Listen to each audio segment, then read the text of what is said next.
Well, at this rate, I'm surprised that Bishop Luers doesn't have a timeshare down in Indianapolis, considering this is the 19th time that they're going to be playing for a state championship. Kyle Lindsay, third straight trip to Indy for your crew. When you go back to last Friday, you were talking a lot about how the guys had a lot of motivating factors with Miles McLaughlin and Knox coming in.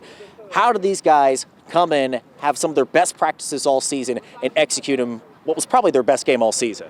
I think it started from the jump last week. As soon as we met as a team, we discussed, ultimately what we were playing for was a chance to go back to Indy. Our goals from the preseason, top goal, win a state championship. So, we laid that out before them, first and foremost. And everything after that was just extra motivation. But winning that football game took precedent over anything else. Keeping a kid from a record, any of the extra, like I said, any of the extra noise was just noise at the end of the day. But it did help motivate our kids, without a doubt. No, absolutely.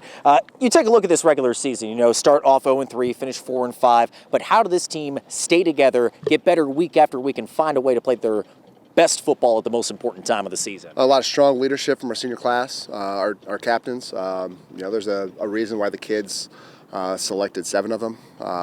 It's a big number for, we look at leaders and captains, but there's no number that you can place on, influence on others. And this senior class is full of leadership, and not just kids that are named captains. We got a lot of strong character kids in this program. They really help these young kids through the wave and the ups and downs of their first varsity season. And I got a lot of experience coming back from last year's team that was in Indy too, so that always helps. I was going to say, knowing how last year ended up against Heritage Hills, how fired up are these guys to take care of unfinished business and bring home state championship number 13 this Friday? We're fired up.